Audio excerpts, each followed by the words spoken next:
So originally the thought process was I'll make it based off of like how I would work out, So like this is my routine.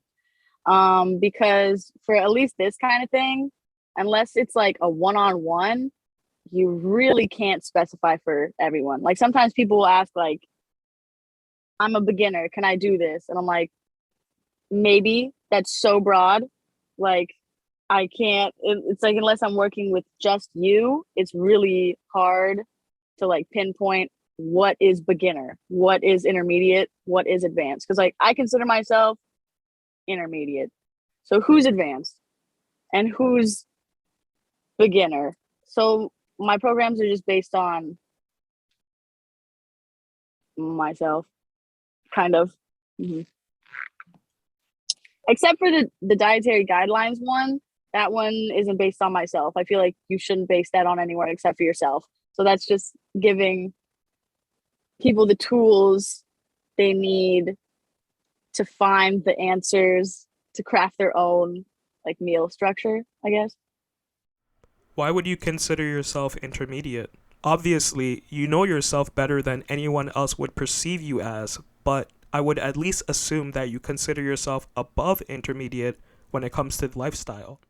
I'm probably on like there's like certain aspects where I would say I'm a little more advanced than the average gym goer. And then there's other things. It's just really difficult when you like compare yourself to others, I think, to like know where you stand when the main people you see are probably the elite people. And so in my mind, I'm like, this is the standard. So then it's really hard when I compare myself to them because I'm like, God, I'm really not that strong.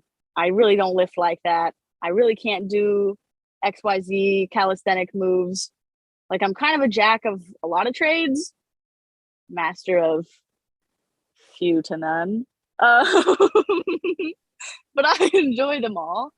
So, and I think I always see like room to improve.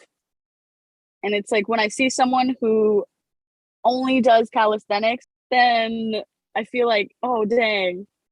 So they're like the top. The average person is maybe someone just doing like starting out doing some push-ups or something, and I'm somewhere in the middle. And then I'll look at power lifters, and I've never lifted like a power lifter, so I know I'm not that strong. But I'll still look at them and be like, dang, they're really strong. And look at me over here doing whatever.